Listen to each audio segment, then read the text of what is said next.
Part 2। आगे देखें। सब तरफ से गाड़ियां आ रही थीं और सब लोग गाड़ी में थे। तभी पृथ्वीराज गाड़ी से नीचे उतरा और बोला, किसे चाहिए मेरी जमीन? शब्बीर ने तुरंत निसार की तरफ इशारा किया और बोला, ये भाई लेना चाहता है। निसार का रंग उड़ गया।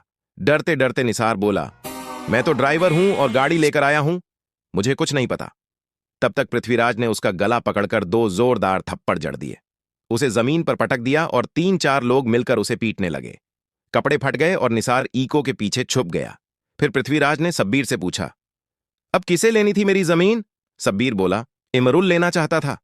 इमरुल बोला, नहीं भाई, मैं तो बस ऐसे ही आया था। मैं तो 10,000 रुपए में नौकरी करता हूं। लेकिन गुंडों ने कोई दया नहीं दिखाई। पृथ्वीराज ने इमरुल का कॉलर पकड़कर एक जोरदार थप्पड़ जड़ दिया। चारों तरफ सन्नाटा छा गया, जैसे थप्पड़ की गूंज सबके कानों में बज रही हो। फिर उसके आदमी इमरुल पर टूट पड़े। जैसे ही गुंडे इमरुल को मारने लगे, इमरुल ने जोर से चिल्लाया, जाकिम! फिर भी बेरहमों ने एक ना सुनी। पर जाकिम भी क्या कर सकता था इतने लोगों के सामने? उसे भी खूब मारा गया। इमरुल की भी धुलाई हुई, शर्ट फाड़ दी, पैंट चीर दी, यहां तक कि चड्ढी भी फाड़ दी बेरहमों ने। अब बारी थी फरहाद, अहमद, जाकिम, शब्बीर और निहाद की। एक एक कर सबकी जमकर धुनाई हुई। सड़क पर कुछ लोग ये सब देख रहे थे। किसी ने पुलिस को कॉल कर दिया।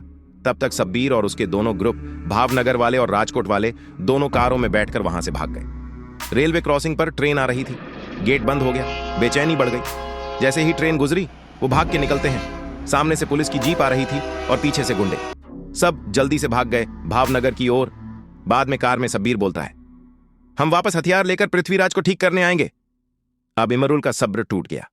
बस भाई, इतना बहुत हो गया। आज के बाद मैं तेरे साथ कभी नहीं आऊंगा। दोस्ती यहीं खत्म। और वो राजकोट के लिए निकल गया। कभी फिर उन दोस्तों से नहीं मिला। कभी भी इमरुल शब्बीर के साथ बाहर नहीं जाता था और न ही उससे बातचीत करता था।